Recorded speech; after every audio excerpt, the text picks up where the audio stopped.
Welcome to the Art of Procurement podcast with your host, Philip Eidson. Here, thought leaders share the trends, strategies, and tactics that you can use to elevate the role of procurement and your career. Hi there, everybody, and welcome to another episode of the Art of Procurement. And today I'm welcoming Bill Michels back onto the show. And Bill's worked across procurement and supply chain really for his entire career.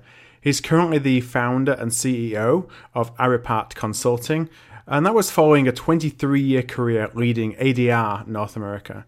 And under Bill's leadership, ADR North America, they became a leading specialty consulting firm, and they won numerous awards for their work.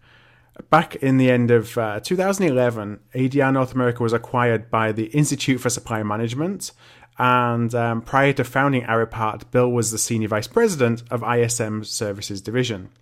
And this is actually the second time that Bill's been on the show. The first time was back in episode 37, where Bill shared the 10 megatrends that are shaping what and how we buy today. Bill's a sought-after speaker across procurement and supply chain. He's actually going to be joining me in speaking at the Zycus Horizon Conference in Arizona between October the 23rd and October the 25th. And I'm actually excited that the Art of Procurement is going to be media partner for the Horizon event. And really, there's a couple of reasons behind that. First, through my partnership with Zycus, I'm actually going to be recording a series of interviews with key speakers from the event like Bill, to help bring some of their experiences and insights to the Art of Procurement. And you might recall that's something that I've done a couple of times before, and it just gives a real great opportunity to bring in guests and bring in speakers on the Art of Procurement that maybe we wouldn't have had access to otherwise. And secondly, I'm actually going to be moderating a main stage panel discussion at the event, as well as hosting a track session. And so for more information on that event on Zycus Horizon, just head on over to artofprocurement.com/horizon. And in today's show with Bill, we actually focus on category management and building stakeholder influence. And if you're a regular listener, you'll know that I've talked before about what we can learn from our peers in sales and in marketing about how to develop relationships with new stakeholders. And today we look at this from a category management perspective. So as part of the discussion, we actually take a step back and consider the 10 different key components of a category strategy and how you can evolve from a strategy that delivers cost savings to one that really drives additional value.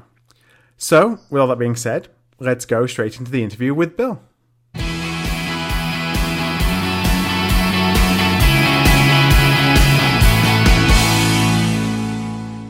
So hi everybody, and welcome to today's Art of Procurement. And I'm joined today by Bill Michels, the CEO and founder of Aripart Consulting, and also the man behind the popular blog Sourcing Guy. Bill, welcome back to the show. Well, thanks, Phil. Thanks. It's been, I think it was back in March you joined me, so back in the early days of the Art of Procurement, or what seems like the early days. I can't believe that was only, 5 or 6 months ago. How's the summer been? Well, time flies. Yeah, it's been very, very good. I've been very busy doing a lot of work and a lot of writing, and it's been exciting. What kind of things have you been working on? What are people coming to you? What's piquing people's interest right now in the middle of 2016? Well, I'm doing some work, a lot of development and training, really helping companies bring their teams up to speed. And so I've got a program in electronics, and I'm also working in the food industry, and I'm also working in home building and a couple other businesses. So that's the training and development side, and then I've got a category management program running in a food company, which is pretty exciting, which is driving cost and value into the business. And actually, it's category management, category strategy that I wanted to cover today. You know, one of the interesting things when we get together, you know, you have such a wealth of experience that it's hard to pick one thing to focus on. And I know we had that problem last time. But something that in the show I've not really focused a great deal on is the category strategies. And I'm not really sure why it's something that I haven't touched on before. So I wanted to go into a little bit more detail. Well, kind of backing up, starting on the basics, but evolving that into some more details of how you can evolve category management and category strategies, but also then talking about how to get buy-in from your stakeholders as you're doing that. Because I know that that's one of the critical points that I found, certainly, for being effective in being able to implement category strategies.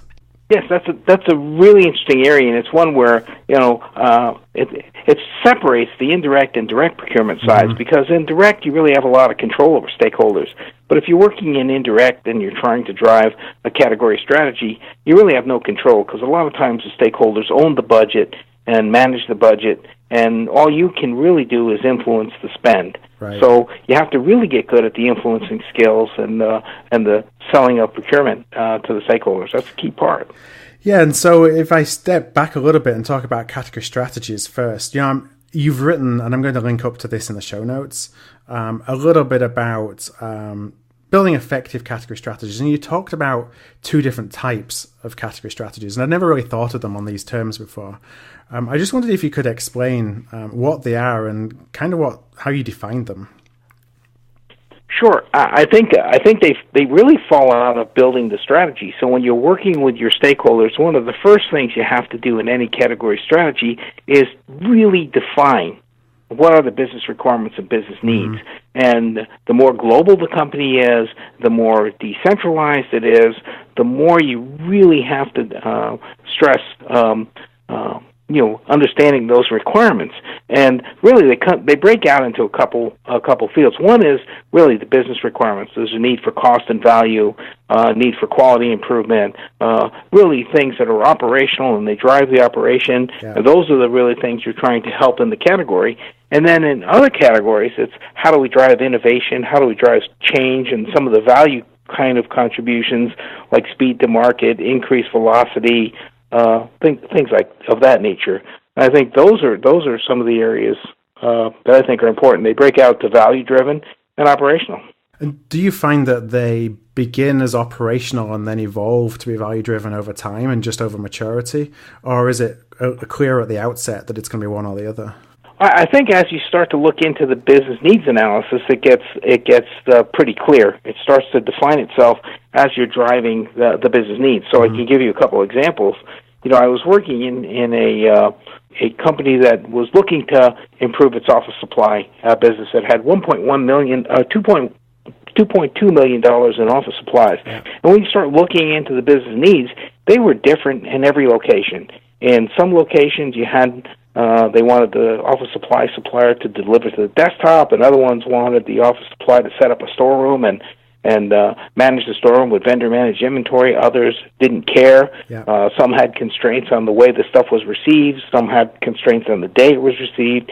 And so getting those all together, it was pretty easy to accomplish. The question was, can you accomplish all those things? Mm-hmm. And can you accomplish all those things at a lower cost? And we did understand the requirements, put them out on a reverse auction. We saved $1.1 million out of 2.2, so a 50% reduction. But as you start to look at these strategies and you start thinking about it, there are different areas. I did one project with electrical devices, and we started looking and really tearing down the cost of one of the components, which was an oil.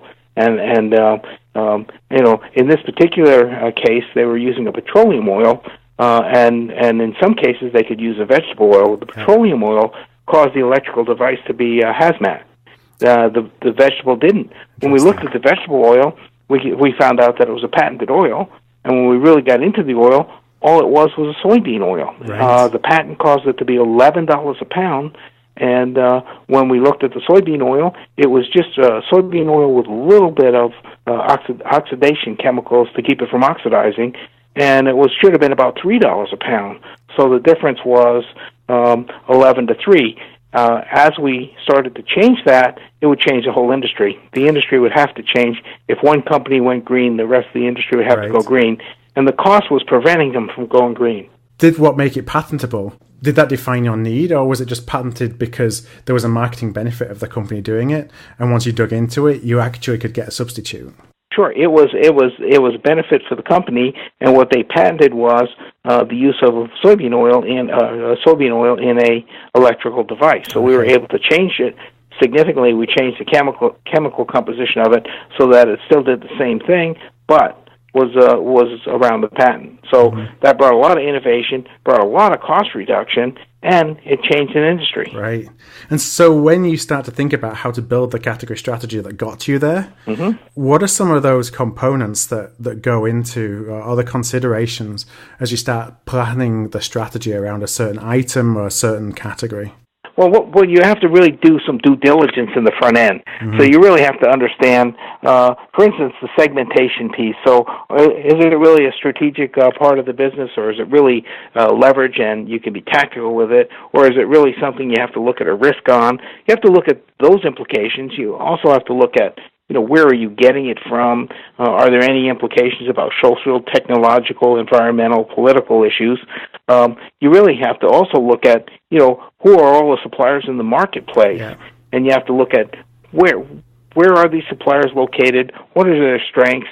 Where you have to use porters and look at where's the new entrance to the market, who's exiting the market, who's got control of the market, what's happening in the capacity side. And then you also have to look at the other side of the fence and say, how do the suppliers view us as a company, and then identify what is the real opportunity. What are we really trying to get? For instance, I'm working with a small company, and they have I've done it in two different industries where they have problems with minimum order quantity. So they may need a batch of 100 pounds of something, and the order and to make a batch. This is food. To make a batch, and they wind up getting stuck buying 1,000 pounds or a pallet that sits around for a year or two before they use it again on a seasonal item.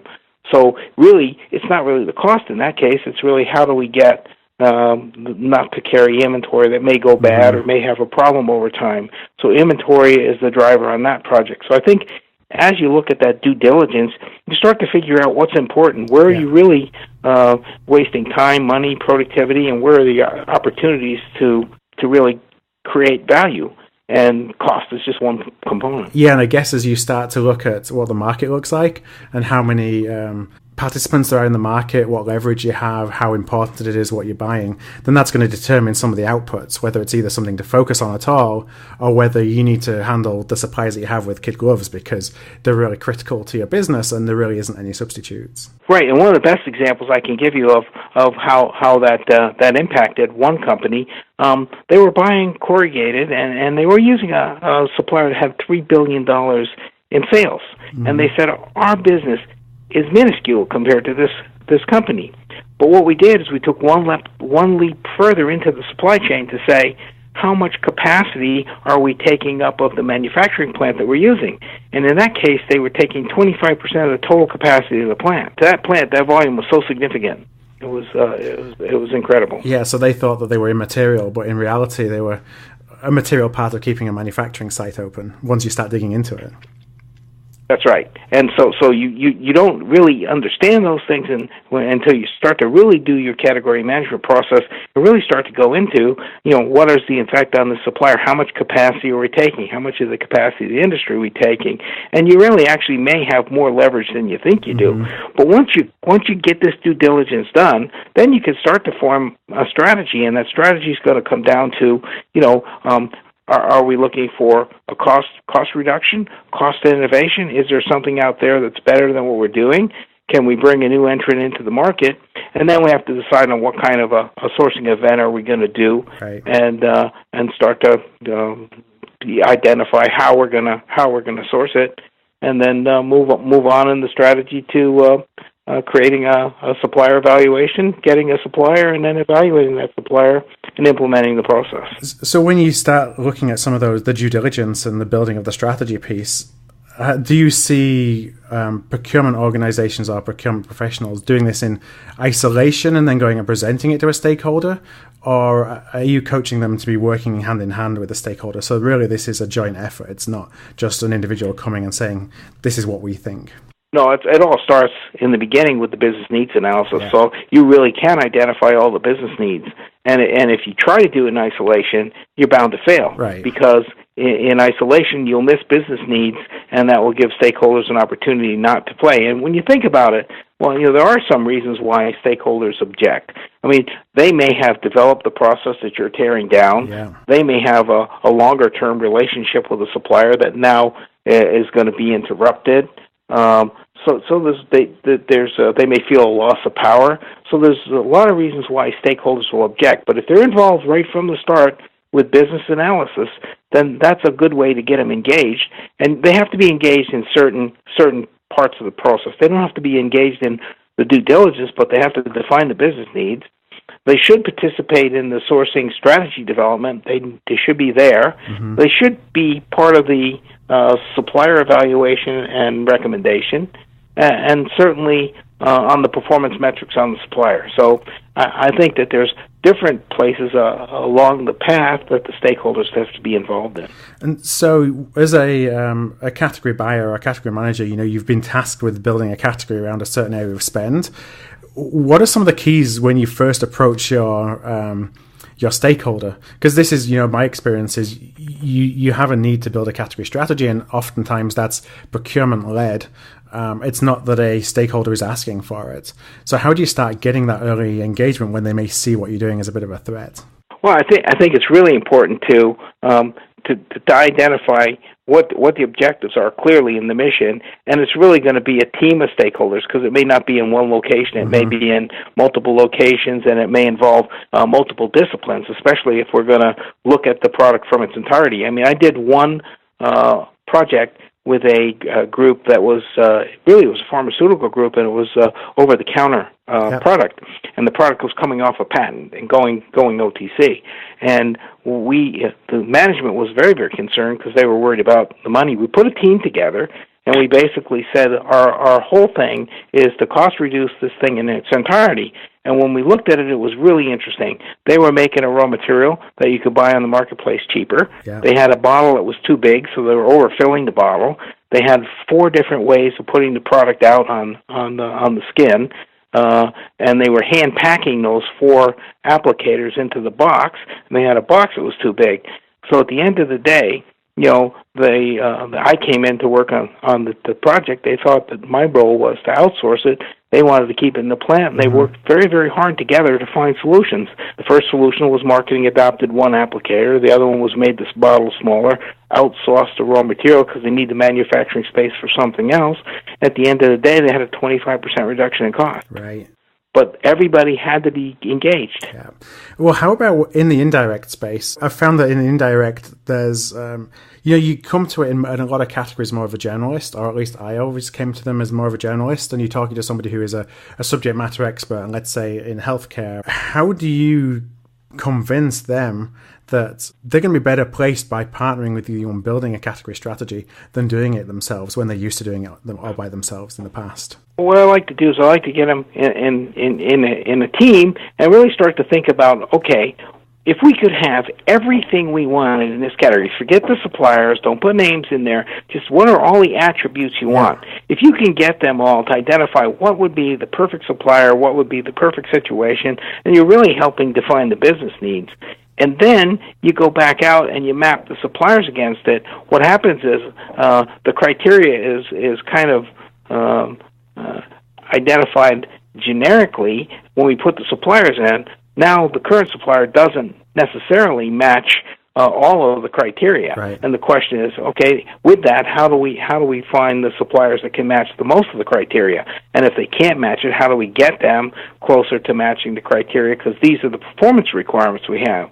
So once you get them in that mindset, take the emotion of the supplier out, and then have them build a generic pattern, it really helps them to understand what we can probably get much more value from this particular category. Yeah, and try to make it more of a data-driven decision than a emotional-driven decision. That's right, because if you try it on the emotional side, you're going to lose every time. Right. I mean, communications can cause conflict. Not getting them engaged in the right parts of the process, not really getting them on board up front is another one. Now, I'll tell you one of the best opportunities I ever had for category management was a president of a company. It was a $12 billion company, and on his steering committee, he had each one of his division presidents. Yeah. And as procurement came up and said, these are the projects we think would be great, he would assign one of those leading division presidents as a sponsor. right? So all of them had to sponsor the procurement programs. And at the end of the day, they were dependent on each other to get that done because they'd have to come back a month later and show the progress on the program. And it was very, very interesting that they would all collaborate, and there really were very minimal problems. Their job was to take the roadblocks away. I really, if you look at an indirect, I really won't start an indirect program unless I get clarity that there's going to be a way to remove roadblocks. Yeah. And the other piece of clarity that always causes conflict is I want a CFO to identify what he's going to do with the money before the project starts. Right. One of the things that causes a lot of problems in indirect is what I'll call vaporized savings. So I can go in and I can save a maintenance manager $1 million, and I guarantee you that maintenance manager is going to find a way to do $1 million more maintenance. Right. Or I can travel's the same. I can save a bunch of money on travel, but that just means people can travel more. So unless there's a defined thing that's going to happen to the money and everybody knows, that's going to help. Otherwise, your indirect programs become like you're filling a bucket with savings and the bucket's got holes in it. They're going right out. So, Do you see that differs from category to category? So in a category where it's like an MRO, it's easier to kind of tally up where the money goes, but on something where you're investing in growth, like marketing, let's say, they're less likely to be okay with inviting you in if they think you're going to take all the savings away that you generate with them. Well, most generally, if I get that agreement from the CFO, nobody wants to take money away from marketing. In fact, they want to extend the amount of marketing you can do. So that's why I say you have to have agreement on where the money's going to go. In the marketing, it's very, very important to extend the amount of marketing you can do for the same amount of money. So if you can extend value for money, they're happy. And I've never seen a CFO or a CEO that wants to take the money out of marketing. In fact, they're really happy if they get more marketing for the dollar. Yeah, I had a client where they basically told every single department that they wouldn't take the money out that was saved, and that included marketing, and then they would find a way of reinvesting it, and maybe it would get reinvested back in marketing, but then that made the stakeholders really nervous about even working with procurement because they weren't really sure if they were going to get the benefit of taking the savings out. And so I've always found that the way you communicate that is really key to having stakeholders work with you or not. Right. So, and like I said, if I'm working with a client, I won't even start indirect until I'm sure, one, it's going to be supported, and the second thing is that this is all predefined in terms of how it's going to go, and then I want a steering committee with the leading stakeholders, the leaders of the stakeholders on that steering committee. It's interesting you say that because I wrote down as you were talking governance. How important is governance from an indirect savings program perspective? It's critical. If you don't have governance, there's no way that you'll be able. It's like pushing a snowball uphill. You have to have governance. I always want, when I get with an indirect team, the office supply team, we start with a charter, and the charter defines what we're going to do, what is everybody's roles and responsibilities, who's on the team, and then everybody signs that charter. And then that's what we present back to the management. Yeah. In fact, when I do a category management process, what I tend to do is I'll tend to get the team together. We'll do a couple days of training. Then we'll define what we're going to do. What are the strategies? What data do we have? What data don't we have? Who's going to collect the data? And then I'll force a presentation in front of the executive, in front of the CEO. Says, here's what we're going to do. I only give 8 weeks for a team project to work, right? It's got to be done in 8 weeks. So we say, here's what we're planning to do, here's what we know, here's what we don't know, here's what we think the opportunity is, and then 8 weeks later they come back in front of the CEO and say, we did it or didn't do it. Right. Well, it puts a lot of accountability on the team. Are the results always based on savings, or are you making a case for driving sources of value other than savings, but that a CFO or COO can actually take a monetary value from? No, in some cases it's going to be value driven, like where we need alternatives. We only have one supplier. It's a risk. There's nowhere else to go, and we have to have an alternative. Or we're falling behind the marketplace, and we need innovation or something else. So again, you're going to get that from the business requirements. That's all going to drop out from the due diligence you do in the front of the assignment. in terms of marketing more value for money. That might be another thing. How do you extend value for money? How do you drive the agencies to pay for performance? I mean, we go to a creative agency and we say, help us build this advertising campaign, and we want this share level. If we do what we're supposed to do, and the agency does what it's supposed to do, and we don't meet the share, then they shouldn't be paid for not delivering the performance. So those are tricky negotiations, or getting payment for performance. So when we think about the next kind of evolution of category strategies, and I've been in a lot of situations where I've seen category strategies implemented, and they're functional, they're doing a job, they're bringing spend under management and delivering some savings or some value, but they're kind of puttering along. They're not necessarily continuing to evolve. What are some of the ways that you've seen that you can actually take or continue for the category management process to be relevant as you get some of those low-hanging fruit, successes with the low-hanging fruit, and you need to look at different ways of bringing value? Well, I think, one of the things that I always think about is, in a lot of these category strategies, the first apple that we're taking a bite out is the first bite we're taking out of the apple is a cost bite. All right, so we're going to get a benefit. It's going to reduce cost. But as we start to move on, and as we get more transparency into the suppliers, we get to understand what are the drivers of the business, how are the business drivers, what are our business needs, and how are they changing, and we've got to really continue to move away from the cost side, because once we've gotten the transparency and we know how much money there is and how much margin, then we have to look for more value. How do we get more value for the money we spend? How do we get speed to market? How do we get innovation? How do we reduce complexity? How do we get the right inventory lot sizes so that we don't have tons of material sitting over going bad? Those things. In fact, one of the interesting areas that I work in is arts and crafts, where you have 25,000 SKUs or 30,000 SKUs, and they're out of fashion in 6 months. So that one, you really want to be on the edge of the fashion change all of the time, and there's quite a few industries like that. And if you're not on the leading edge, you're behind. I think electronics is somewhat behind, somewhat like that too. So, I mean, it's all back in what does the business need? The business need is we need to improve our product, change our quality, deliver lower cost, bring in innovation, increase capacity, all of those things. Go global, go reshore. All of those things are all part of that due diligence. And if you don't do that right, you're really going to mess up the category strategy. You're not going to have a good category strategy. So as we come towards the end of the interview, I had a final question, and it's something that I perhaps missed out from earlier.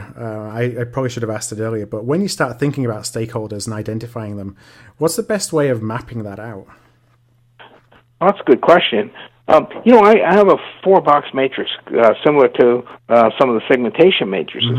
Horizontally, I look at what's the level of interest of the individual in the program, and on the vertical axis, I look at how much influence they have in the business. Right. So, for instance, if I have someone that has a high level of interest and a high level of influence or a high level of power, I want to keep them satisfied. Right. If it's a person that may be interested in the project but doesn't have any power or influence, I may put a minimum effort into those people.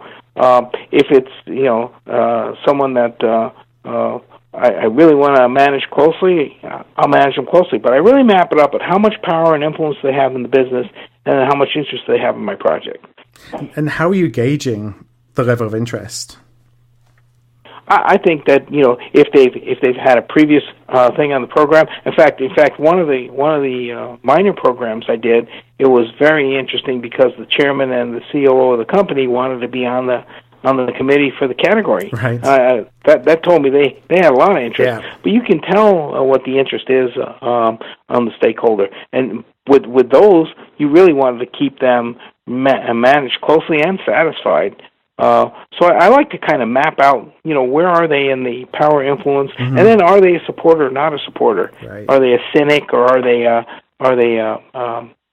going to support the project, or are they a fence sitter waiting to see if your project's going to be good or bad?